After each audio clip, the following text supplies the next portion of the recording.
Hi friends, welcome back to study classes. तो प्यारे दोस्तों, HPSC assistant professor commerce examination बहुत समय से इंतजार कर रहे थे, वैकेंसी आ जाए, नोटिफिकेशन आ जाए। तो लीजिए, फाइनली आपका नोटिफिकेशन आ चुका है जी। आपका advertisement number 42 to 67 of 2024। Publication date है आपकी 2 अगस्त 2024, आज की डेट है प्यारे दोस्तों। और ये आपका एडवर्टीजमेंट नोटिफिकेशन आउट हो चुका है। तो प्यारे दोस्तों, आइए इस फटाफट से इस नोटिफिकेशन को देखते हैं, एडवर्टीजमेंट को देखते हैं। तो ऑनलाइन आपको अप्लाई करना होगा, और अप्लाई की जो डेट्स हैं वो भी आपको जो दे रखी हैं, 7 अगस्त से लेकर 27 अगस्त तक की डेट आपको दे रखी है कि आपको इन डेट्स में इस एग्जामिनेशन के लिए अप्लाई करना है। ऑनलाइन एप्लीकेशन स्टार्ट हो जाएगी। और इसके अलावा आइए देखते हैं और क्या क्या बातें हैं इसके अंदर जो बताई गई हैं। एंड इसके अंदर जो वैकेंसीज हैं, आइए उस पर नजर डालते हैं। तो हमारी नजर तो कॉमर्स पे ही जाती है जी। तो कॉमर्स ये दिख चुका है हमें। और जनरल की 94 वैकेंसीज है, अच्छा खासा नंबर है जनरल का। टोटल 153 वैकेंसीज हैं, तो काफी अच्छा खासा प्यारे दोस्तों यहाँ पे नंबर है। तो अगर आप यहाँ पे टारगेट कर रहे थे, इंतजार कर रहे थे इस एग्जामिनेशन का, तो अभी समय आ गया कि ये एग्जामिनेशन का नोटिफिकेशन, एडवर्टीजमेंट आ चुका है। तो अभी कुछ ना कुछ स्ट्रेटेजी वगैरह आपको भी बनाना पड़ेगा इस एग्जाम के लिए। और आइए देखते हैं क्या क्या और बातें बता रखी हैं। अगर क्वालिफिकेशन की बात करें, असिस्टेंट प्रोफेसर ऑल एक्सेप्ट, नहीं ये हमारे लिए नहीं है। तो सभी के लिए क्या चाहिए, मास्टर्स डिग्री आपको चाहिए, 55% मार्क्स होने चाहिए, Hindi Sanskrit up to matric, ठीक है जी, वो भी है हमारे पास। और इसके अलावा आपका जो नेट है वो आपका पास होना चाहिए। तो बस इतना चाहिए आपको, आपने हिंदी पढ़ा हो, 55% मार्क्स हो आपके एमकॉम के अंदर, एंड इसके अलावा आपका नेट क्लियर होना चाहिए। अगर आपने ये एलिजिबिलिटी क्राइटेरिया पूरा किया है तो आप इस एग्जाम के लिए एलिजिबल हो जाएंगे। एंड इसके अलावा आइए देखते हैं कुछ और इंपॉर्टेंट चीजें अगर इसमें बता रखी हैं, उस पर भी नजर डालते हैं। तो इसके अंदर प्यारे दोस्तों और हमें कुछ रिलैक्सेशंस भी दे रखी हैं। तो अगर आप इन कैटेगरीज में फॉल करते हैं तो रिलैक्सेशन भी ले सकते हैं, आप इनको रीड कर लीजिएगा अगर ये आपके लिए रेलिवेंट है। तो जनरली रेलिवेंट नहीं होंगी। हाँ, अगर आप एससी एसटी वगैरह में आ रहे हैं तो उसके अंदर भी कुछ रिलैक्सेशन की बात यहाँ पे कर रखी है। और एक बहुत जरूरी बात ये है, eligibility of candidates with regard to educational qualifications shall be determined on the closing date, that is 27th August 2024।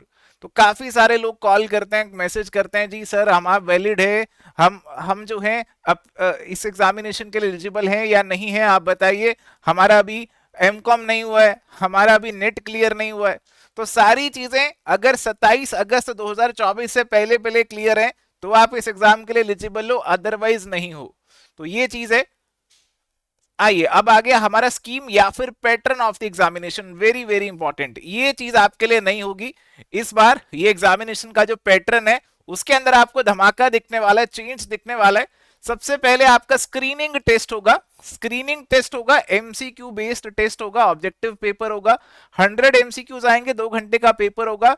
और इसके अंदर नेगेटिव मार्किंग भी होगी, सभी क्वेश्चंस के बराबर बराबर मार्क्स होंगे। और आपका यहाँ पे स्क्रीनिंग टेस्ट अगर आप क्लियर करेंगे तो फिर आप एलिजिबल हो जाएंगे आपके नेक्स्ट स्टेप के लिए। आपका नेक्स्ट स्टेप यहाँ पे है सब्जेक्ट नॉलेज टेस्ट। देखिए, पहला आपका स्क्रीनिंग टेस्ट था, वो एमसीक्यू वाला ऑब्जेक्टिव पेपर था।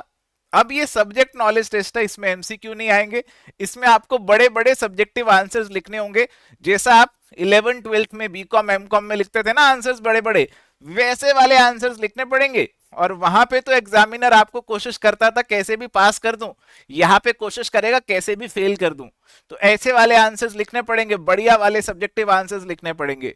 150 मार्क्स का ये आपका पेपर होगा, 3 घंटे की इसकी ड्यूरेशन यहाँ पे रहने वाली है। स्क्रीनिंग टेस्ट जो है उसे क्लियर करना है आपको, फिर आप पहुंचेंगे next stage which is interview, और फिर आपका फाइनल सिलेक्शन होगा। और जो आपका फाइनल सिलेक्शन होगा, it will be determined on the basis of subject knowledge test and interview।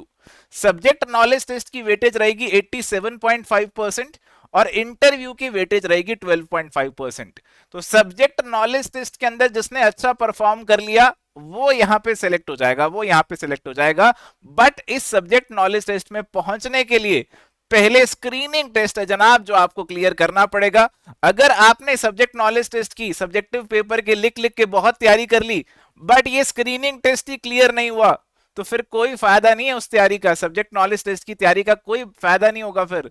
तो इसीलिए अभी जो प्राइमरी फोकस होना चाहिए, स्क्रीनिंग टेस्ट कैसे क्लियर करें, आपके एमसीक्यूज को लगाएं, किस तरीके से इस स्क्रीनिंग टेस्ट को एक बार निपटा लिया जाए, इस पे ध्यान आपका होना चाहिए। हाँ, साथ साथ नजर जरूर रहनी चाहिए आपके सब्जेक्टिव पेपर पे भी, दोनों का कुछ बैलेंस आपको बनाना पड़ेगा। उसके बारे में मैं आपको अलग से एक सेशन लेके स्ट्रेटेजी बता दूंगा, डिटेल में बातें बता दूंगा। और इसके अलावा देखते हैं कुछ और बातें बताएंगे।